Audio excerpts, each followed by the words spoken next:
Like to call the meeting to order. If we could just take a moment of reflection. Is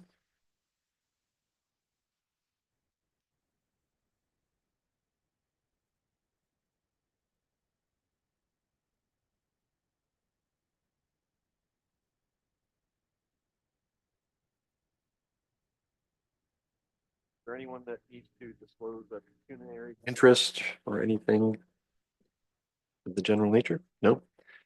Public participation is part 4 of our agenda. Members of the public are encouraged to provide the committee with their comments and questions. Presentations must be pre-arranged with Kirsten Higginson, the project administrator, the pump storage project before the agenda is released. Members of the public who wish to make a deputation about a specific item on the agenda must register in advance with Kirsten. Presentations are limited 10 minutes and deputations are limited to 5 minutes. And I believe we have 2 presentations today. So if I could, I guess first, Harley Greenfield is doing a presentation on the D&D map.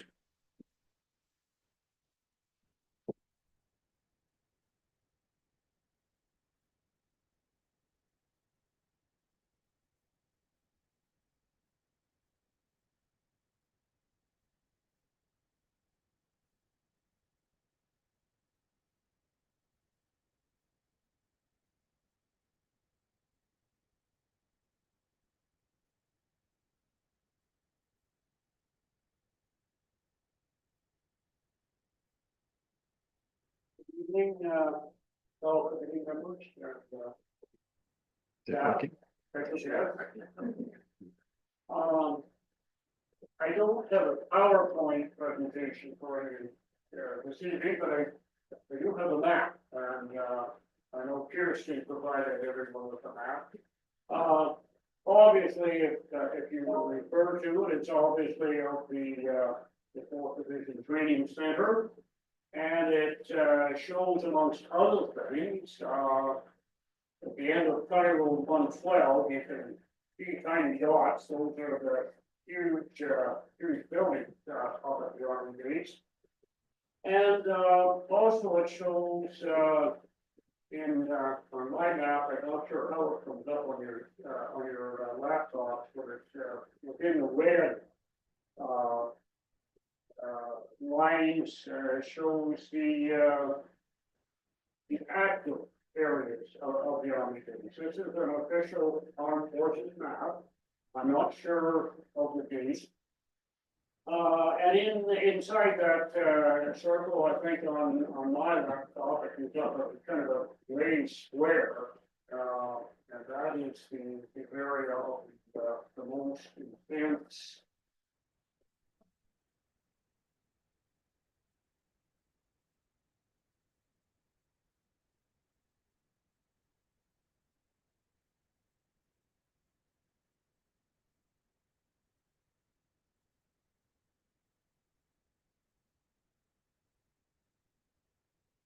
You will see the line representing the seventh concession of the former township, and of course, beautiful on the side of the day. Now, what I'm wanting to throw out to you this evening is just something for your future consideration. Just an idea, it's a personal idea, but I wanted to share it with the committee. Obviously, if indeed the project continues, that area down the southeast corner is going to be where the large conduits will be dug in and buried for the transferring water both up and down to the reservoir.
waterfront, beachfront, in our municipality. Even though this is in front of the Army base, this is still in our municipality.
Harlan. Interesting idea. I think it's something that we should contemplate. So we had another presentation, Dale Fawcett, primarily focusing on noise issues, as I understand it. So Dale, if I could get you.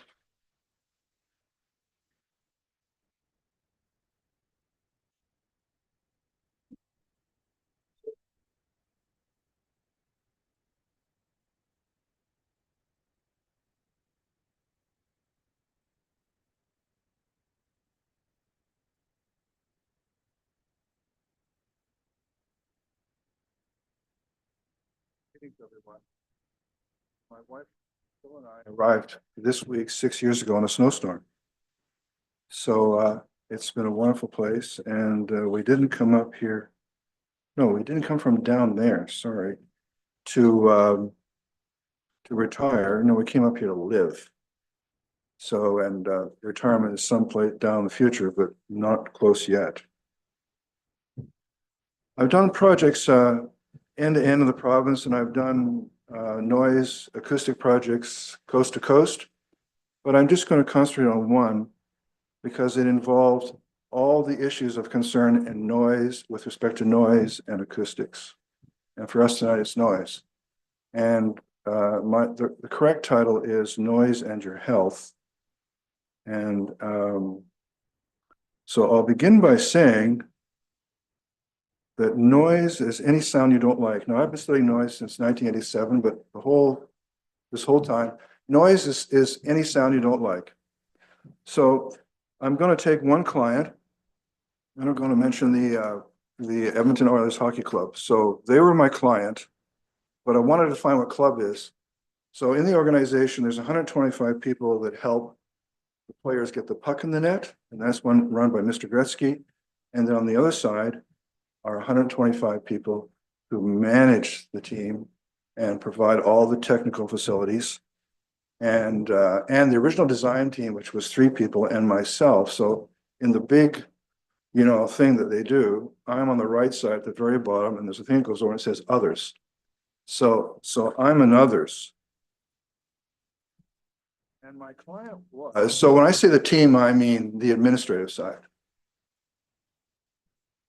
So I'm going to go start with my client of that. So my client was the club, the venue corporation, Rogers Place, the city of Edmonton, and all the people who live in Edmonton.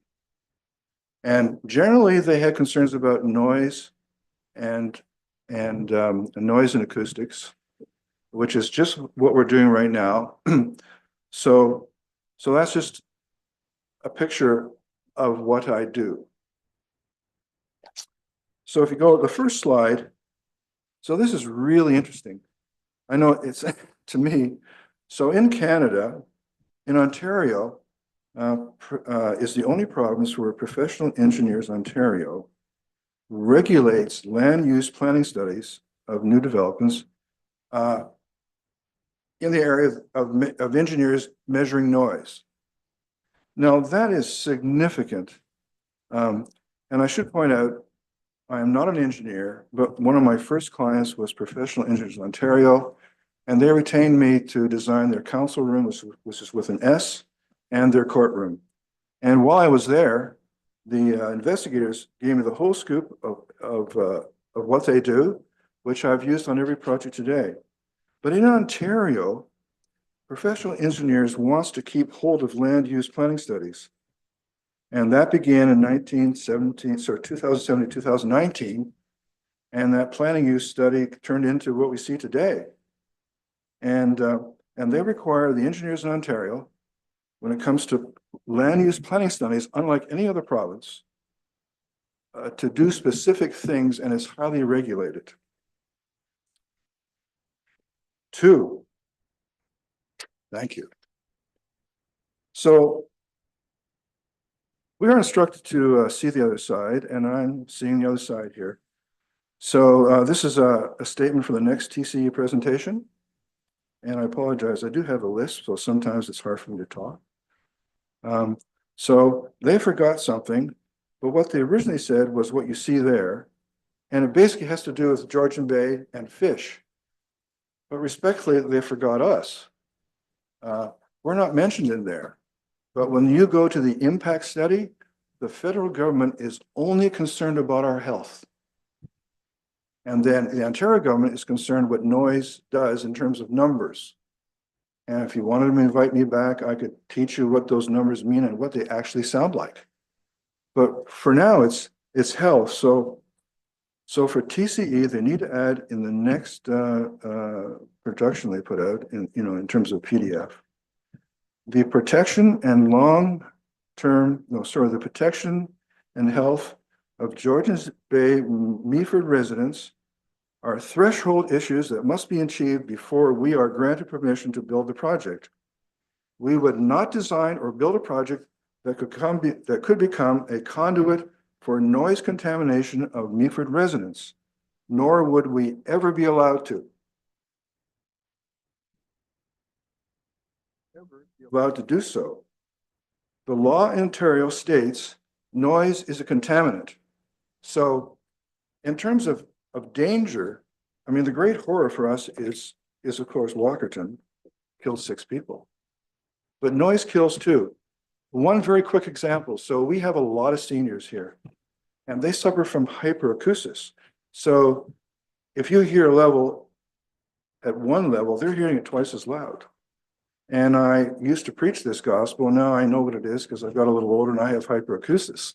So, but I've had, before I moved here, always women calling me at my office in despair because you've got to do something about the sound. And it would be a construction site or something. And I'm saying, I can't help you. I just can't help you. So that's something to add.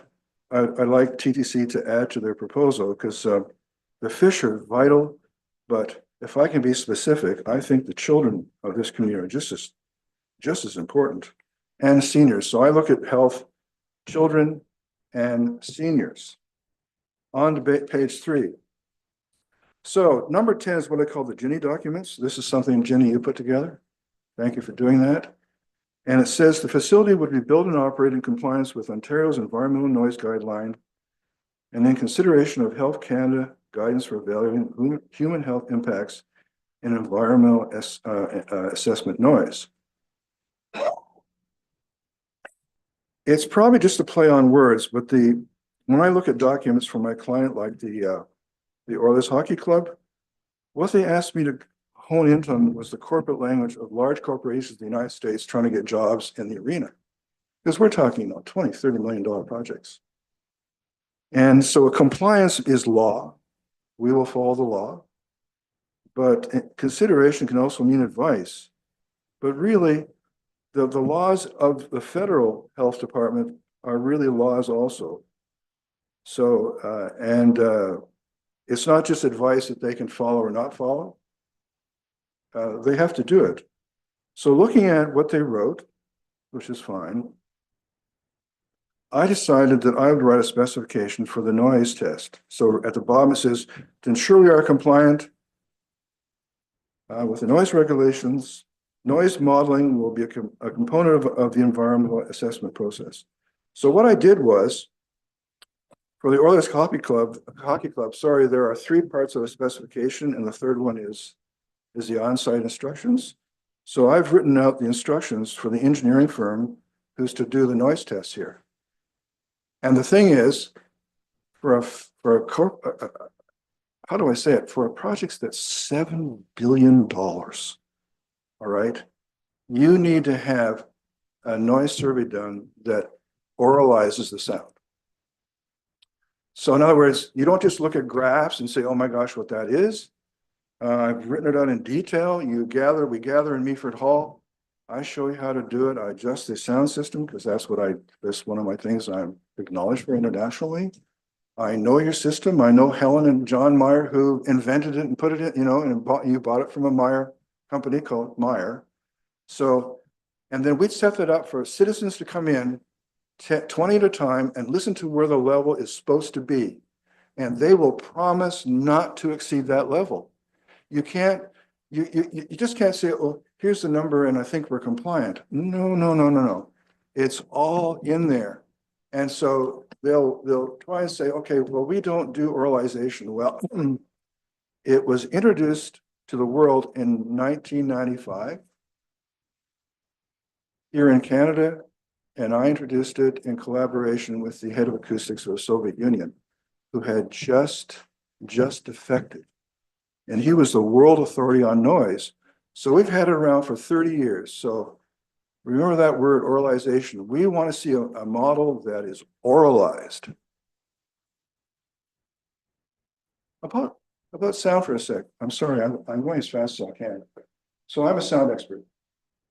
And I can bring in a guy called a sound expert. He lives in Edmonton. We sit together and we can have the public in there and we're all sitting down and there is the sound that's going to happen that they've promised to deliver. And no matter if you're me or Clive, who tours with Diana Krall all over the world, or someone just walking out the street, you can hear 1 dB of difference because that's the way we're made. Our ear works that way. So you don't have to worry about, I'm a sound expert or I don't know. You can hear 1 dB. And if TCE goes over 1 dB on the strict measurements required in Ontario law, these things are in the criminal code. So you're not just 1 dB over. No, I say criminal code, they're handled by the criminal justice system. So if you're 1 dB over, you're really 10 dB over because they added 10 dB. So it's a big issue and you can't argue plus or minus. No, there it is. And then, well, I'll explain later, there's a way of verifying that this corporation has promised to do this and it has to deliver. So there you go, you can read it. Tells you all about your hall. And we'll go on to 4. So you can see the 20 ports. They're right there in the picture. Everyone got the photo up? Well, there it is. And if you look at the top of the picture, you can see, is that Cedar Avenue coming down? Yeah. Cedar Road? Yeah. Is it Cedar Avenue? Cedar Avenue. Cedar Avenue. And I want to do a measurement at the last house on Cedar Avenue. Because it's the closest to all the activity will take place in getting those ports out into the water. It doesn't matter if they're going to do it by ship, but there's going to be a lot of construction in that area. And what will be required is that the engineering firm that TCE has to do the work has to put sensors wherever we want, which will immediately record the noise at that area. So why am I talking about the ports? So I'm going to give you an idea how big those ports are. I mean, and they're going to put 20 of them in the ocean, in the water, and you're talking about turbidity. Now, I've been doing construction projects all across Canada, and there's trouble ahead for the bottom of the lake, because these things are huge. So turn over. This is the port that's going in. No, that's just me looking at the port. Sorry, next one. So it's 9 meters high and 10 meters wide. And so the next one is the port. So that's the largest score clock in the NHL, until an American teamer said, "No, not over my dead body." And if you take the Rogers Place, cut that off, and go down to the bottom of the score clock, that's 9 meters. And across the bottom is 10 meters. And it weighs 55,000 pounds. So they have to put 20 score clocks in the water. Now that's going to take a lot of construction work down there. And when the Minister of Energy said to our mayor, Meaford has to step up, Meaford has to do its part.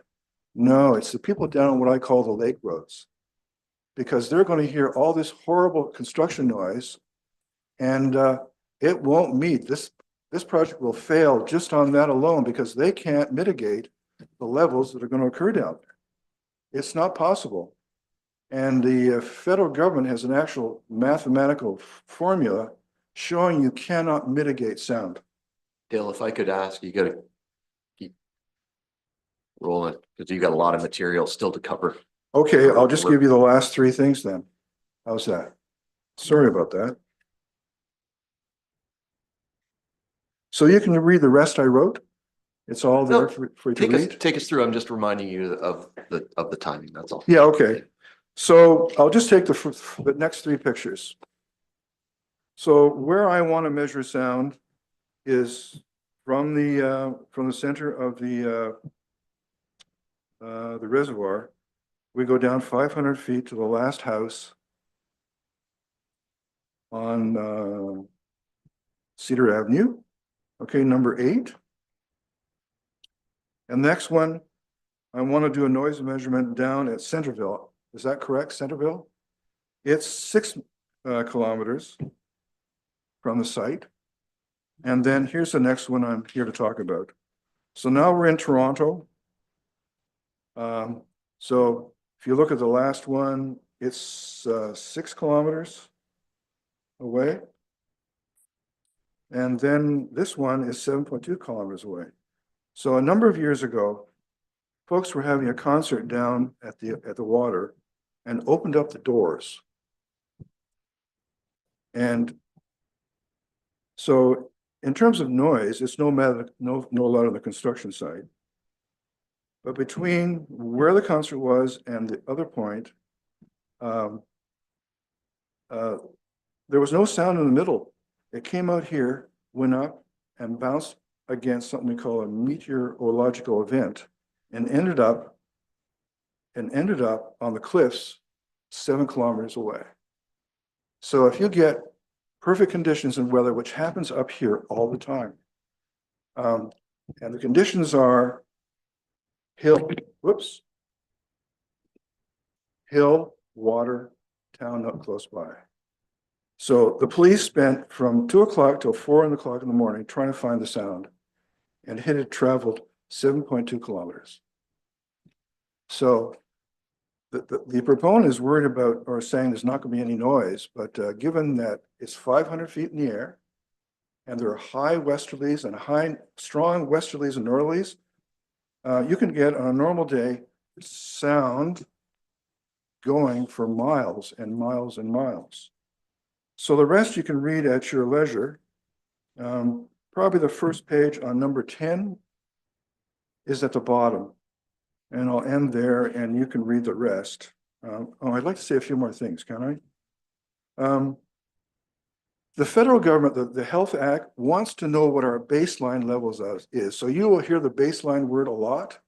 And they want to know, in Meaford, what is the average quiet time from 6 to 8 o'clock at night? And we could do that ourselves with measuring tools. So in other words, the basic criterion is noise from TCE, right, wherever it's caused, should not be louder than normal background noise. And I want to establish those for the town. I'll move through, I won't go look at 11. I won't look at 12. And I won't look at 13, but I'd ask you to read it. It's an actual story of a woman suffering from hyperacusis. And I'll go to page 14.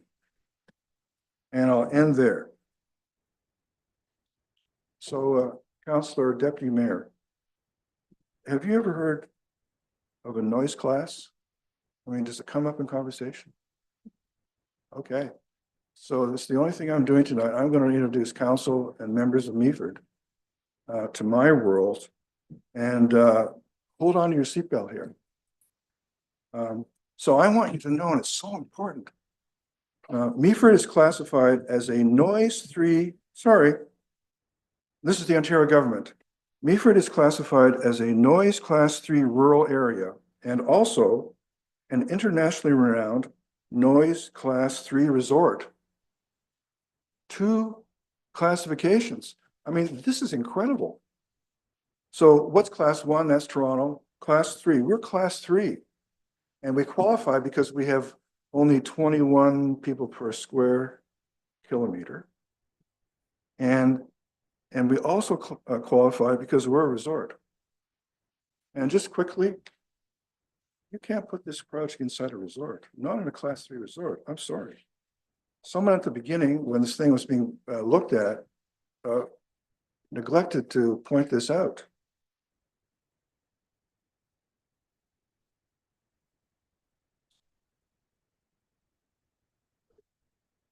On page 14, back in 2019, before we heard about this project, what TCE had, someone was supposed to do initial noise assessment. And what that assessment was supposed to do is the feasibility of citizen, this is actually from the Act, citizens being subject to industrial noise for years of construction. There it is. Can we withstand 6 years of construction? Now, TCE says it's 4, but the project out west was 5 and turned into 7. So it's 6 years of construction. And now on to the last. Oh, but I did an error if you're ever reading it. I said one citizen. No, what it should say is citizens or families for instance, who are anticipated to experience the greatest noise from the TC pump storage project. That's where you want to measure. And that first one I showed you down on Cedar Avenue, that's a family, and you need to know what that noise is there. And they'll want to know what the loudest noises they are predicted before it even starts in every aspect. So I'm finally oh yes. So I measured, I showed the weather, but down at the bottom, this was written by a professor of acoustics. No, it was written by a professor of noise. And he's also a professional engineer here. And he said large corporations tend to keep their concerns, their noise concerns hidden from the public. This is a paper published in Ontario, and he's a member of PEO.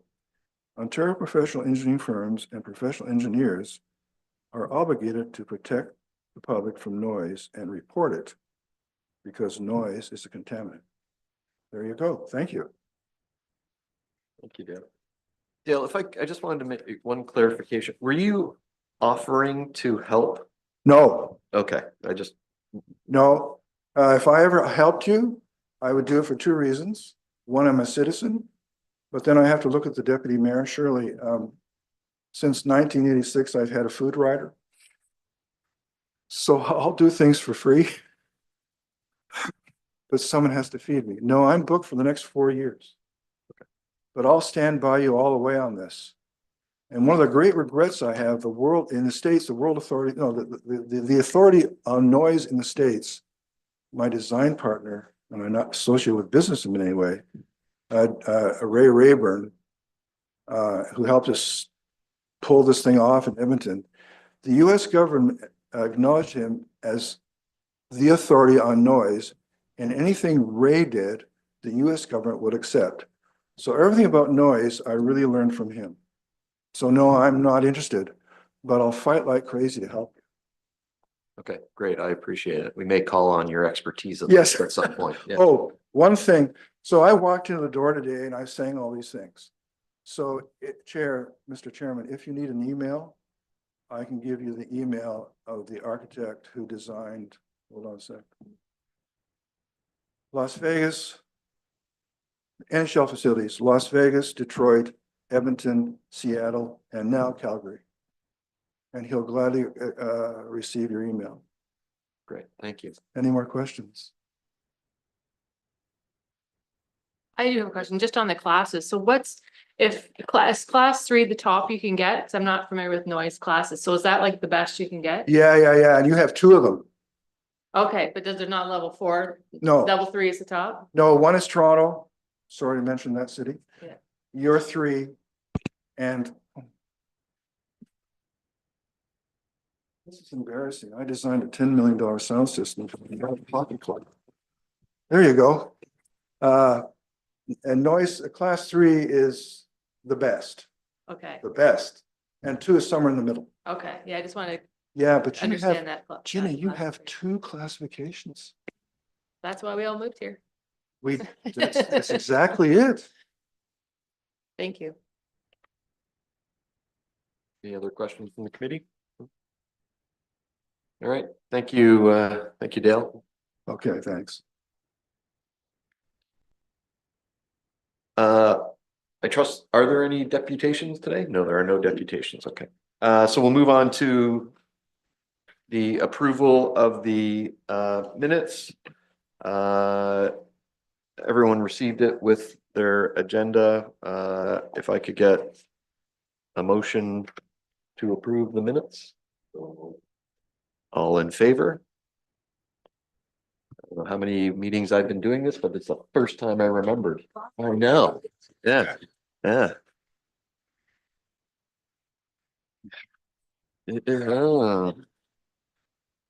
All right, we're moving on to item number 6, which is items of information, and the Impact Assessment Agency of Canada is going to be doing a presentation to us. Got 4 people on the line. Name Grant? Yeah. Yeah. He's up. And we are opening the microphone to Grant. Great. Can everyone hear me?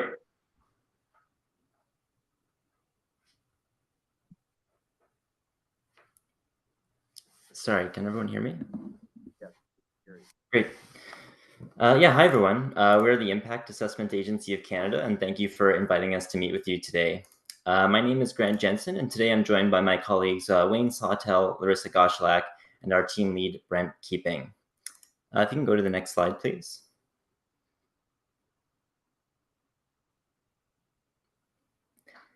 Today we'll be providing an overview of the impact assessment process and how the public may participate. Further, we'd like to take the opportunity to hear from you on any questions about what can be expected from the impact assessment process. If we're unable to answer any question in the moment today, we'll follow up shortly after. If you can go to the next slide, please. First, we'll get into who we are at the Impact Assessment Agency of Canada, or IAAC, IAC, and the Federal Impact Assessment process. If you can go to the next slide, please. IAC is a federal government body accountable to the Minister of Environment and Climate Change, currently the Honourable Stephen Guilbeault. The role of IAC is to conduct impact assessments of proposed major projects such as mines, pipelines, and power generating facilities, among others that fall under the descriptions in the Physical Activities Regulations. This includes the Ontario Pump Storage Project proposed by TC Energy. Ultimately, IAC is responsible for directing the impact assessment process and gathering information needed to understand the potential impacts of a project. We are supported by other federal departments and agencies such as Environment and Climate Change Canada and Fisheries and Oceans Canada, among others, including provincial ministries as well. However, we also gather information from potentially impacted Indigenous communities and local stakeholders such as members of the public and municipalities. The four of us are based in the Ontario Regional Office in Toronto, which oversees projects within Ontario. In the regional office, we manage the process of a specific project. As such, we are responsible for conducting the public and Indigenous engagement on projects in the region. If you can go to the next slide, please. Federal impact assessments are a planning and decision-making tool that the federal government uses to make decisions on major development projects in Canada. The Impact Assessment Act, or IAA, outlines the process for assessing the impacts of these projects, including impacts to areas of federal responsibility and to Indigenous peoples and their rights. Areas of federal responsibility under the Act include items like impacts to fish and fish habitat, migratory birds, impacts to Indigenous peoples, and changes to the environment on federal lands. Impact assessments also include consideration of measures to mitigate projects' adverse effects and enhance their positive effects. It also includes components of follow-up programs which verify the accuracy of an impact assessment and the effectiveness of mitigation measures during a project's construction, operations, and decommissioning. If you can go to the next slide, please. Decision-making under the Impact Assessment Act is made by either the Minister of Environment and Climate Change or Cabinet and is focused on the prevention of adverse effects in federal jurisdiction.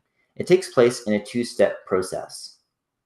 First, the decision-maker must determine whether there are likely significant adverse federal effects and the extent to which those effects are significant after taking into account mitigation measures. Second, they then determine whether the effects are justified considering the public interest factors, which include impacts on Indigenous peoples and positive and negative effects on Indigenous peoples, the project's contributions to sustainability, and the project's contribution to meeting Canada's environmental obligations and climate change commitments. If you can go to the next slide, please.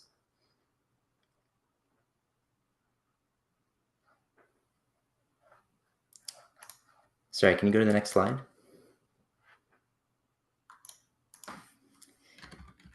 Broadly, the impact assessment process is divided into 5 distinct phases, as shown in this visual, including phase 1, the planning phase, where we figure out if an assessment, can you go to the former slide, actually?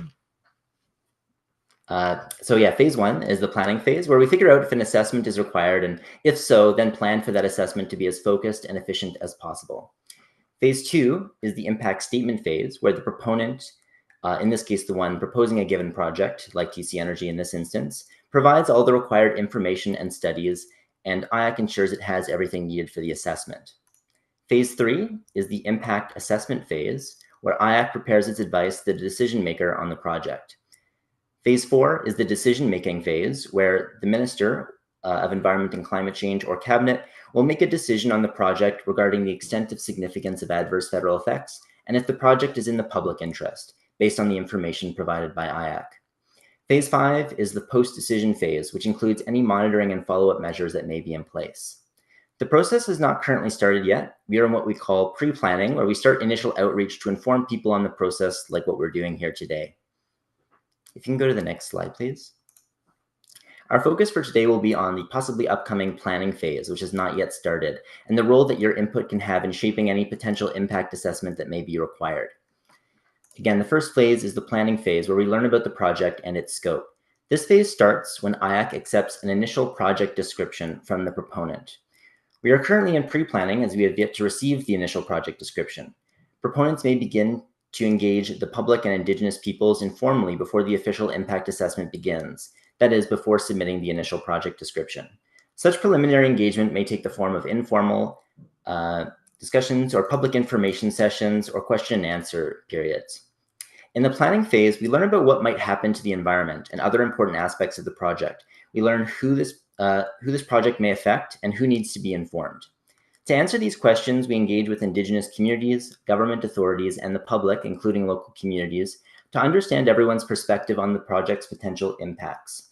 One way we do this is through a comment period where information about how the project may affect you and your community can be shared on our public-facing registry website. The first comment period occurs on the initial project description provided by the proponent that describes the project and its anticipated impacts. We then take those comments and develop a summary of issues raised and provide them to the proponent. The proponent then prepares a formal response to the summary of issues. IAC then decides whether this response forms a sufficient basis for making a decision on whether the proponent must submit a detailed project description. Once adequate information has been provided, IAC makes a decision on whether a full impact assessment on the project will be required. If no impact assessment is deemed to be required, the planning phase ends and the project does not need to go through the rest of the process or phases. The project then can proceed to other federal permitting requirements that are decided upon by other federal bodies. Alternatively, if a full impact assessment is deemed to be required, the next step is for us to define the scope of the impact assessment, such as the different things that the proponent would be required to study and assess. We outline these things in a document called the Tailored Impact Statement Guidelines. We also prepare a public participation plan detailing opportunities for participation during the impact assessment process and other planning documents to support the assessment. Draft versions of these documents are similarly made available for comment during another comment period in the planning phase. After comments are received, adjustments may be made and final versions developed.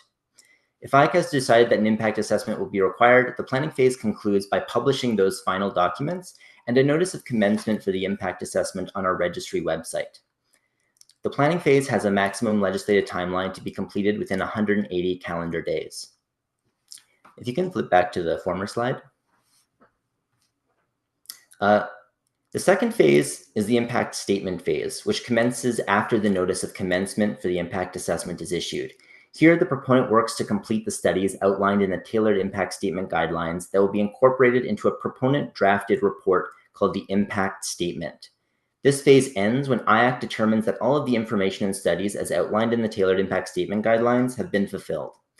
It is expected that the proponent will continue its engagement throughout this phase while it prepares the impact statements and incorporates your views. We will have a comment period on the impact statement for everyone to have the chance to review and comment on the proponent's study outcomes and whether all the required information has been provided. If the impact statement does not have all of the information, IAC would issue a deficiency report to the proponent. Once resolved, IAC will advise that all information has been provided. A registry posting will be made to that effect, ending the impact statement phase and beginning the impact assessment phase. This phase has a maximum legislative timeline of up to 3 years, but may be completed sooner depending on when the proponent is able to complete all of the necessary studies. In the third phase, IAC drafts an impact assessment report with our advice to the minister, taking into account the information from the proponent's impact statement and any comments previously received. During this time, another comment period is held and the public can review and provide comments on the draft impact assessment report and potential conditions. The impact assessment phase ends when IAC provides the final impact assessment report and potential conditions to the minister, which are then posted on the registry website. This phase has a maximum legislative timeline of up to 300 days. In phase 4, the decision-making phase, the minister or cabinet will use our advice to determine whether, given any non-negligible adverse effects in federal jurisdiction, if the project is in the public interest. If so, there would be a set of legally binding conditions outlined in a decision statement that the proponent would need to comply with in carrying out their project in relation to those non-negligible adverse effects in federal jurisdiction. This phase has a timeline of 30 to 90 calendar days, depending on if the decision is made by the minister or cabinet. Finally, the last phase is the post-decision phase. If the project achieves all necessary approvals and proceeds, IAC will be active in monitoring whether the proponent is complying with those conditions that the minister or cabinet set for the project. So in summary, there are 4 opportunities for public comment. Initially, in the planning phase, to offer comments on the proponent's initial project description. Later in the planning phase, for the draft tailored impact statement guidelines and plans. And then in the impact statement phase, comments can be made upon review of the proponent's impact statement on whether it contains all of the required information. And lastly, in the impact assessment phase, IAC's draft impact assessment report and potential conditions for the project are also available for comment. And with that, I'll pass it over to my colleague, Wayne Sawtell, if you can unmute him, please.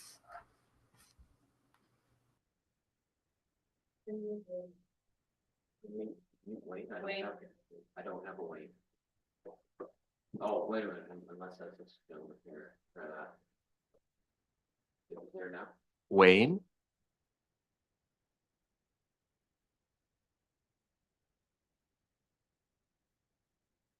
No. Are you on the call with us, Wayne?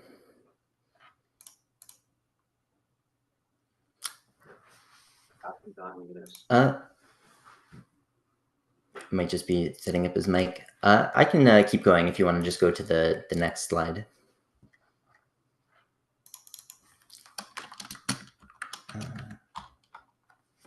Sorry, was Wayne unmuted by chance? Asking him about this. We think Wayne's microphone may be muted. Yeah, Okay.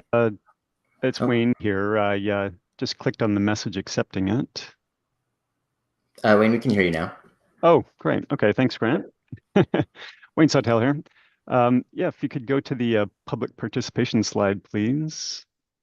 And we will then take you through some more details on why and how you should participate in the impact assessment process and the type of considerations for your community to start thinking about in advance of the future comment period, and ultimately how your input will influence the process. Next slide, please. Your participation in the impact assessment process. So IAC strives to provide a meaningful opportunity for participation through formal public comment periods. The main purpose of the public engagement is to obtain information and knowledge related to the potential non-negligible adverse effects of the project in federal jurisdiction. You can contribute by providing important local knowledge about the project's possible impact, including context on the project's location. Further, you can help us identify the possible non-negligible adverse effects of the project in federal jurisdiction. It's important to us that you share this information with us so that we can get an overview of all possible non-negligible adverse effects in federal jurisdiction and explore how they might be mitigated.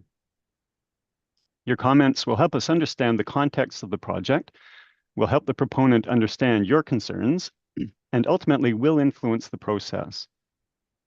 For example, your input will be used when we consider, number one, the summary of issues, where we take all comments we receive during the initial engagement and provide a summary to the proponent.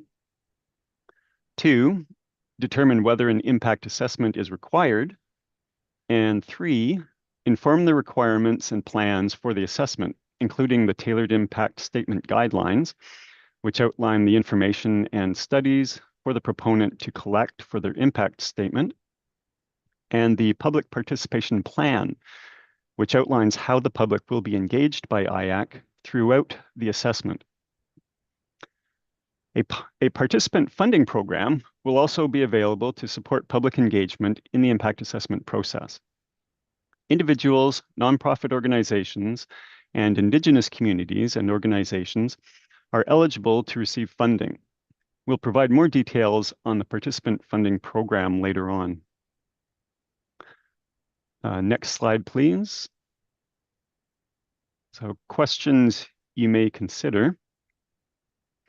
As you consider what comments to submit to us, the agency, we would like to suggest some considerations for what information would be valuable to us in the assessment process, like how your community would like to participate, including objectives and preferences, the forms of outreach most effective for your community, and any potentially interested members of the public or groups to be added to our distribution list. Also, if there are any obstacles to public participation. This information will help shape our distribution list to receive updates on major project milestones and comment periods. This will also shape the type of engagement we will use, such as information sessions like these and social media outreach. For example, local ads are often used as well, and understanding the best way to spread information to your community would be of value to share with us. Other questions will help us inform the assessment of potential adverse effects within federal jurisdiction from the project, like, are there local sources of knowledge you'd like to share? Any potential interactions with municipal plans and priorities? Concerns about the project, knowledge of potential effects, and any existing programs that can help mitigate adverse effects and enhance benefits. If you have any preliminary information that you would like to share regarding any of these questions, you can direct it to municipal staff who will share this information with us at IAC. Next slide, please. How to participate. Those are the kinds of items to consider for future comment submissions. During the future comment periods, you will be able to participate by submitting comments either via the Canadian Impact Assessment Registry website or by contacting us at the future project inbox. In the future, we will have similar information sessions closer to when the planning phase starts and during our public comment periods. To help people stay updated, we add interested stakeholders, including members of the public and public entities, to our public distribution list. The Canadian Impact Assessment Registry website, or just registry as we call it, is our primary tool for information sharing and participation throughout the assessment. A registry page for this project will be created upon the start of the planning phase, and so one does not exist yet for this project. However, in the future, it will include information from the proponent, IAC, other government organizations, and comments from Indigenous communities and the public. In the future, this is where you will be able to submit your comments.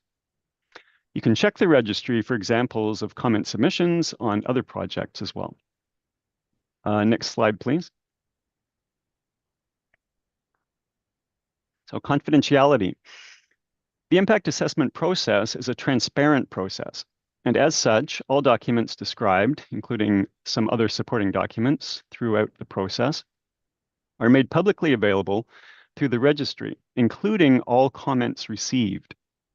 However, IAC protects information submitted based on IAC's submission policy, including private information.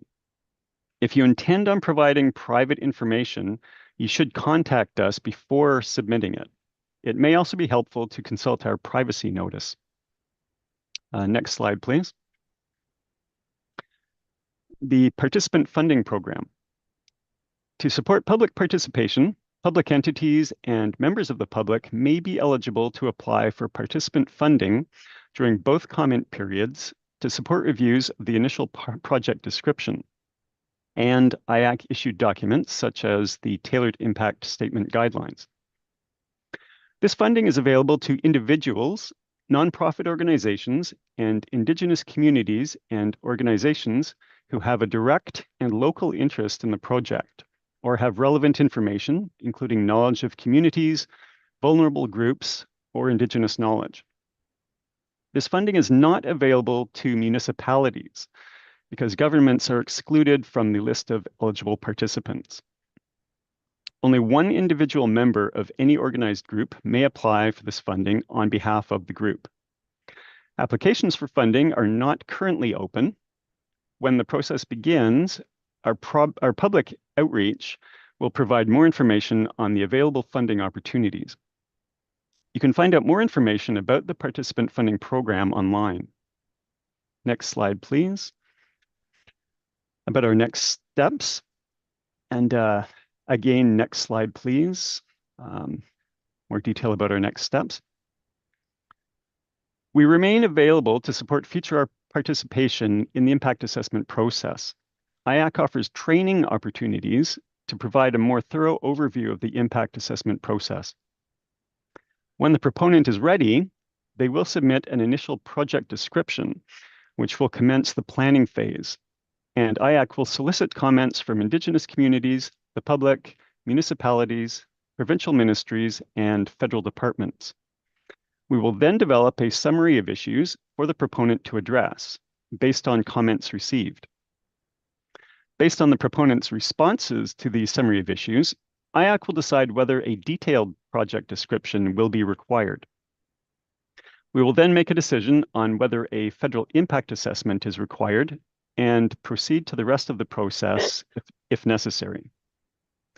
In the meantime, we encourage any continued engagement with TC Energy, including comments about the project to inform their initial project description. Next slide, please. Additional resources. So that's the end of what we had prepared. Thank you again for inviting us. Here are a few resources for more information about the impact assessment process. And we are happy to take any questions or comments before or revisit any slides that you wanted to discuss further. Thank you for the presentation, and certainly appreciate you joining us today. So if I could, let me open it up to the committee to see if there are any questions. Yeah, Ginny?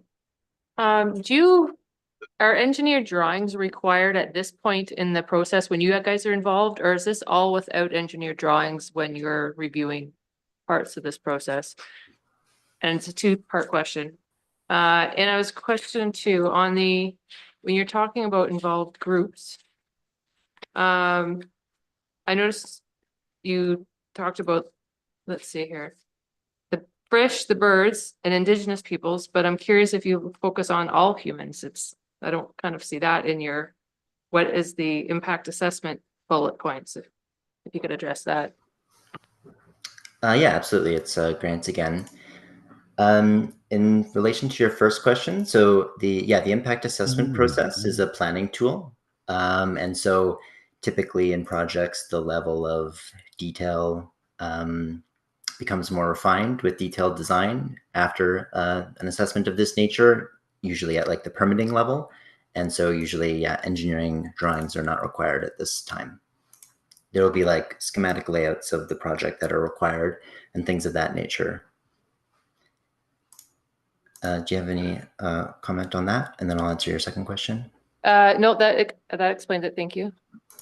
And in regards to, what we consider to be an effect within federal jurisdiction includes the health impacts to Indigenous peoples, but based on the provisions in our act does not include human health writ large. For projects on federal lands, there are flexibility. Sorry, not flexibility. There's a broader scope of effects that can be considered, like in terms of socioeconomic effects, but that would be determined in the planning phase when we're developing the tailored impact statement guidelines.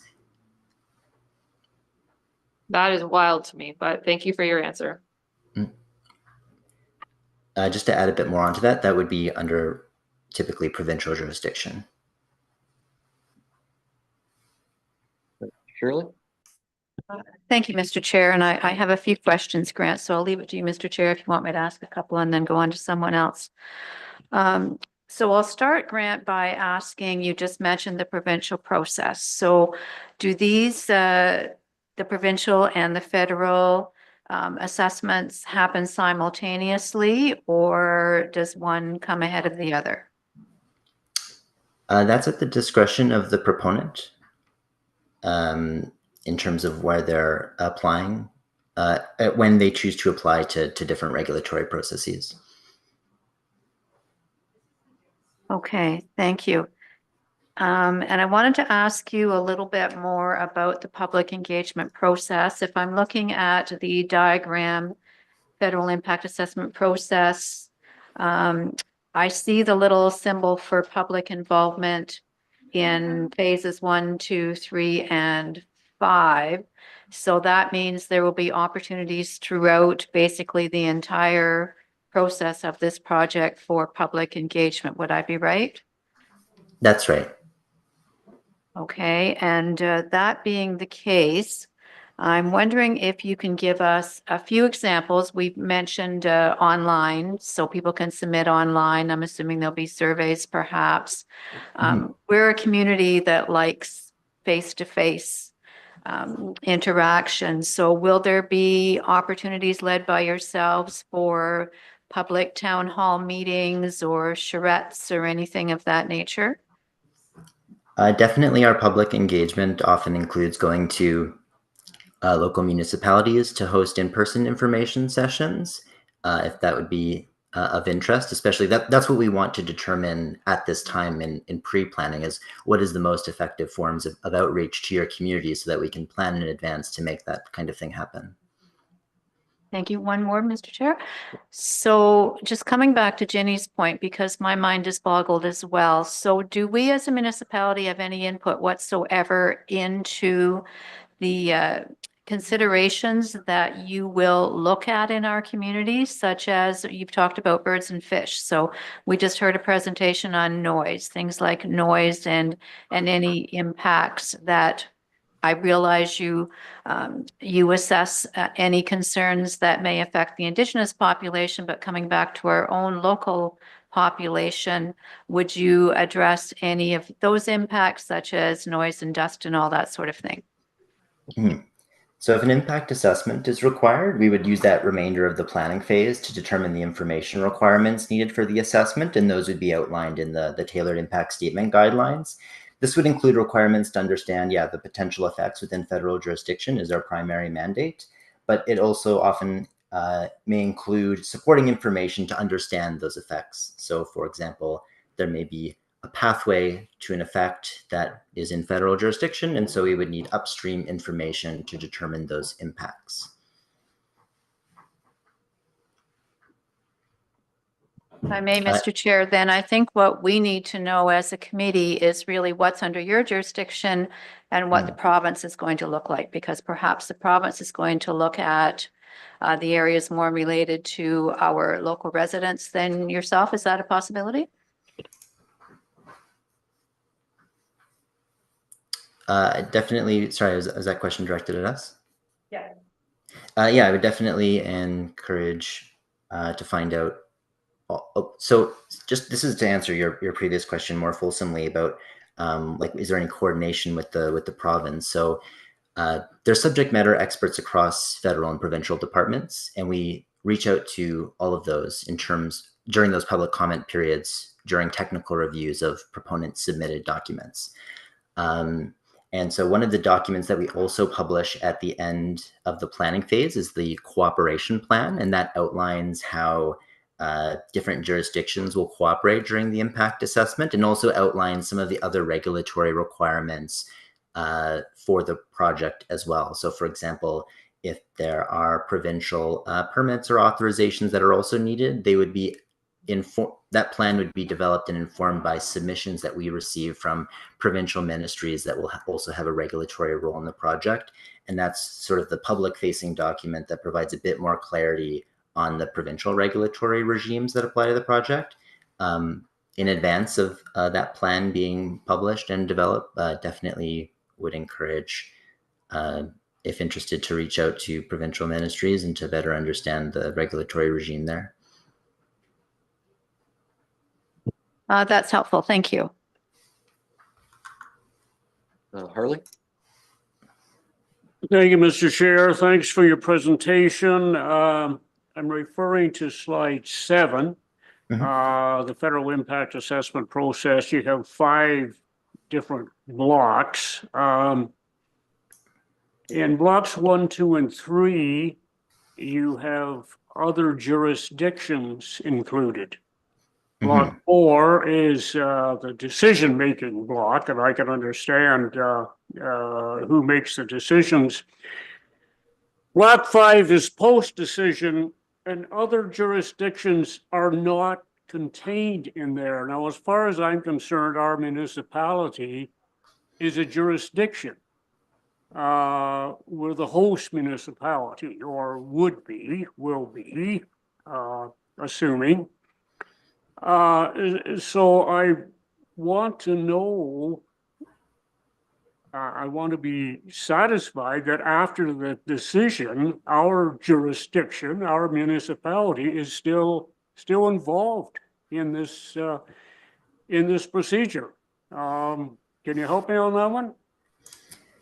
Mhm.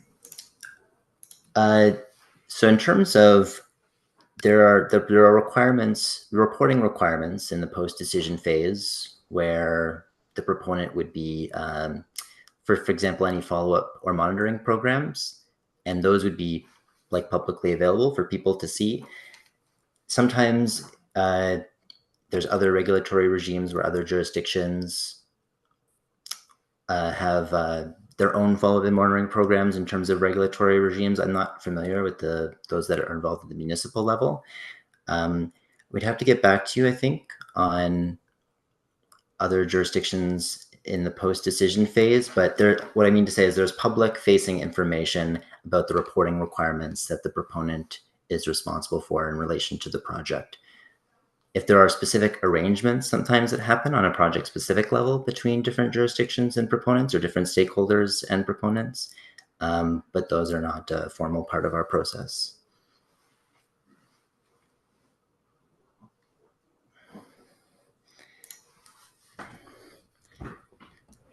We can follow up at a later time with a more fulsome answer. I apologize for not being able to provide more details at this time.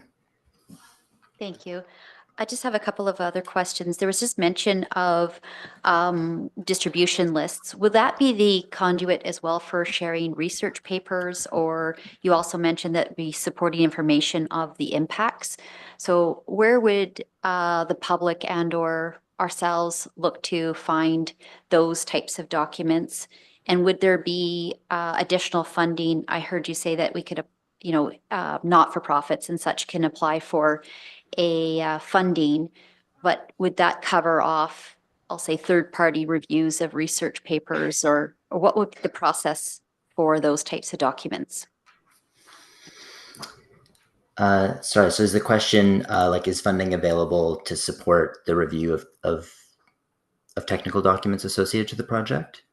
Correct. And then also, how will those even be shared? The research papers themselves, there's mention that there's subject matter experts both at the federal and the provincial level. How would those be shared to the public in general? Is that through the distribution emails, or is that through a different forum? Mm-hmm. So yeah, there's a list of eligible activities associated through the participant funding program, which would include things of like professional services to review technical documents as part of the process. In terms, so all technical documents, all documents and records are posted to the registry website at the distinct milestones. And so those are publicly available for anyone to provide comments and review. And then when we solicit feedback from, let's say, the federal departments or provincial ministries, their responses and their comments that are submitted as part of the process are also posted to that registry. And so anyone is able to go onto the registry website during that milestone and view those records. Thank you. Just a couple of little other questions.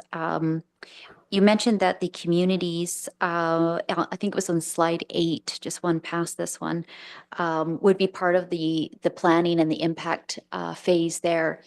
Is that all, I'll say, communities? Like, how broad is that? Is that everyone around the Georgian Bay, or will that be just the host community? Can you give it a definition around that? Or was that part of the scoping that the proponent will propose and put into it? Mm-hmm. So we use this time in pre-planning to understand who is sort of invested in the project so they can be added to the very initial distribution list. And we're happy to take any local knowledge you have of those people that might be interested so we can add them to a distribution list right from the beginning of the process. But our comment periods are open to the public, so anyone can register to be on the distribution list or provide comments. And if we have an indication that there may be people interested at the beginning of the process, then they would just be added to the initial distribution list. Okay, thank you. And before I ask it, let me ask a question. I just wanted to get some clarity because I think there's a perception in the municipality that the impact assessment, that there's going to be a whole bunch of federal boats coming in and studying stuff and a bunch of people, wearing rubber boots and looking around and actually doing the work. And what I'm hearing is that it's all proponent driven. And so are there folks from this federal agency that will be on site while that work is being gathered by TCE? No, it's like you said before, it is proponent-driven studies, and so we issue the study requirements, but then we consult our technical experts to validate the rigor and the sufficiency of the information provided to us. Okay. I trust that TCE has gone through these procedures or this process in the past. Have there been examples of it working well, or other examples of challenges with TCE during the process? Off the top of my head, I'm not familiar with other TCE projects that have gone through the impact assessment process. So this is I'm not holding you to account to know everything that TCE's done, but based on what your understanding is, they haven't done this either. So this may be new for them. I'd have to get back to you. There are projects across the country, and I'm not familiar with. Yeah, fair. And then I guess, and I'm focusing a little bit on news media reports, but so Highway 413, our provincial government is looking to avoid some of the environmental assessments, and I'm wondering if there is anything that the impact assessment, what makes this mandatory? Is there something, because this is federal land, that this must be a federal impact assessment done? So I mentioned at the beginning of our presentation, but there's a regulation under the Impact Assessment Act called the Physical Activities Regulations, or we call it the project list, that outlines the types of projects that have to undergo at least the initial part of the planning phase, and then we would make a determination if a full impact assessment is required at like a middle milestone throughout that planning phase. So it outlines, it usually typically has thresholds for different type of projects. So for example, one of those thresholds is for any hydroelectric generating facility above 200 megawatts. Okay, so it automatically, yeah, okay. And then the last thing, I guess, are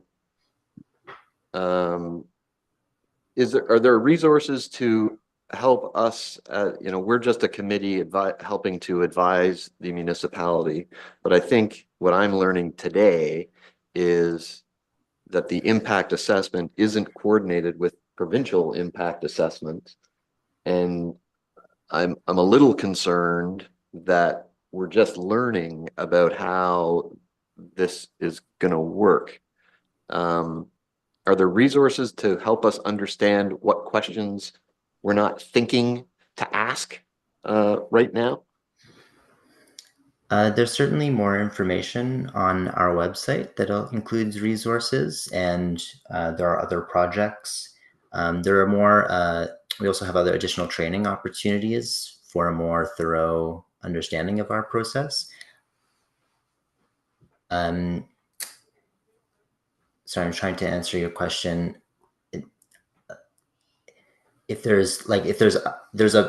We have a few other deliverables at that planning phase milestone that tries to provide a bit more transparency around the other, like I mentioned before, the cooperation plan provides a bit more clarity around the regulatory regime of the project.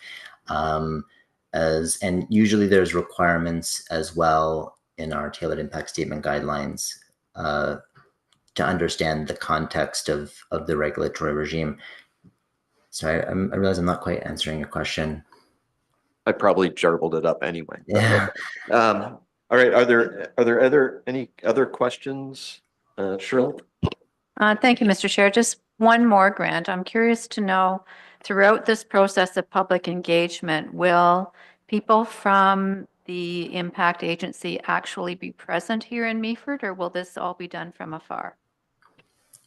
It's certainly possible for us to come to Meaford in person and have like you said, a town hall or some kind of public engagement session during those comment periods. And if that is of interest, that's something that we definitely would like to talk about so that we can help schedule it. Yes, at this stage, I think that's something personally I'd like to explore.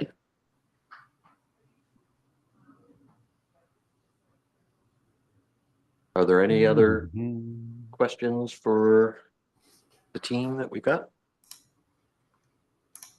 Getting a lot of shaking heads.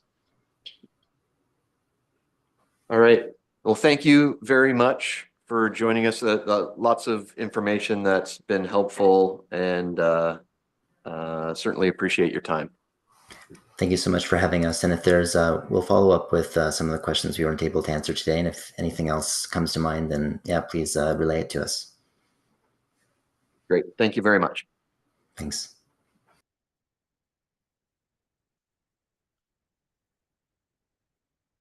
All right. Yeah, there's a few learnings there. All right.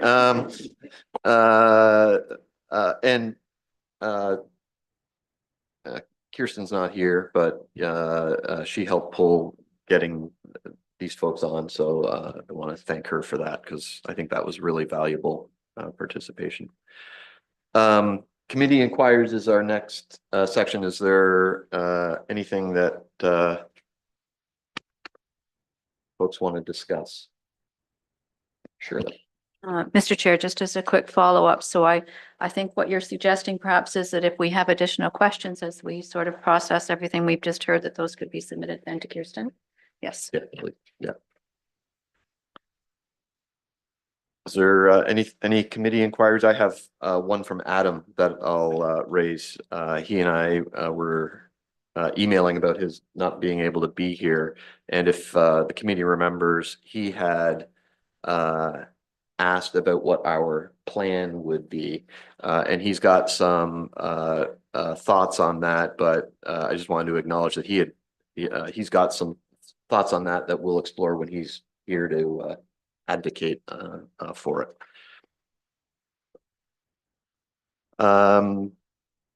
Okay, we'll move on to communications. So the committee will consider correspondence received by members of the public during each meeting. To share your comments or thoughts or concerns with the members of the committee, they can be sent to the email at pumpstorage@meaford.ca. When those emails are received, they're distributed to the committee.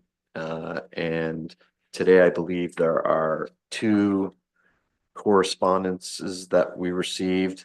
I'll summarize them, and then if there's comment, please, I'd ask that we discuss them.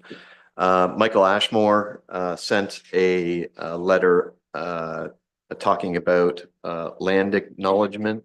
It's something I think that the municipality is looking at, a little out of the direct mandate of this committee, but certainly informative. And I know that the municipality is following up with that. And then Dave McDougall sent us a note just with some observations about previous meetings and some questions that he wanted to raise. And anyway, I certainly appreciate the engagement with folks and would ask that they continue to send us correspondence. But is there any comment that anyone has on those letters that we received? Yeah, Howard. Yeah, I just, an interesting observation that it's, I guess Mr. McDougall has made, that we have not perhaps looked at some of the positive aspects of this. I don't personally believe that's entirely true. I think all of us are very open-minded and want to hear all sides of everything. That's the reason we're here. I guess in terms of this project and its effect on the rest of the province, on the planet, whatever, I think that is a bit beyond our mandate. However, it might be useful to, when this project, if this project is approved, to maybe hear from a relevant authority. I don't know if that's the IESO on just exactly what the positive benefits, not just to Meaford, but beyond might be, just as part of the educational process. Absolutely. Yeah, and I think Kirsten was working to get the IESO to talk with us, but it's premature for them to do that at this point, is how they responded. Any other, Dave? Just a little bit of a question, how the logistics of this works. So these two letters, we don't get circulated. Yeah, they were sent to you as part of the agenda package. Okay, all right, I missed them. And I've had hand delivered a snail mail submission from a resident, so I'll turn that in and. Retro, awesome, yes. Yeah, I don't know that we actually have a mailing address, but this works and. We just see the letterhead on it. Thank you.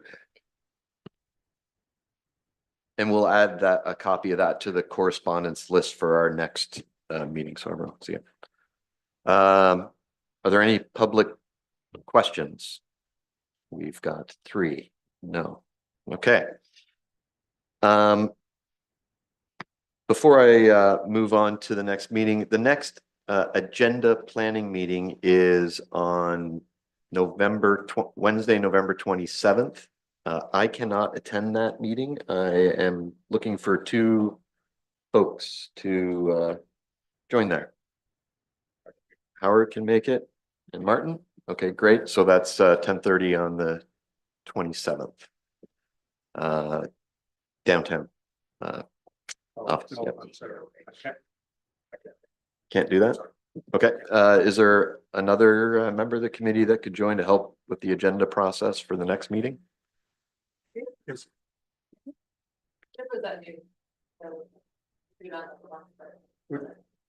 Which date is it? The 27th. Yeah, of November. Yeah. We may be able to move it to noon. I think there's probably some flexibility. Okay, we'll come back to it, but at least Martin, we got 1, and then we'll figure out someone else to. Yeah. I was going to say, and I do think we had quite a few presenters that we were looking at, so that might also, unless there was like a shift or something, but I think there was a lineup of a few other presenters coming along too. So there's, I'll say, even though it's set in the agenda and formalizing that, there was a pretty good group of ideas, I think, already started, and Kirsten was following up with some of them. So one on the battery storage options, one on a municipality that's worked with the IESO about their experience of how that process that we just talked about, how it worked for them. So a couple of those types of presentations were already a little bit in the lineup too. So it might be pretty quick if we switched it to the noon hour to get you back. Oh, and I should say it before we move on that it would be awesome if the municipality had the technology so that we could participate in these meetings remotely. It would garner greater participation from the community members that are volunteering their time to participate in the committees. So I am saying it again, that I think that would be important.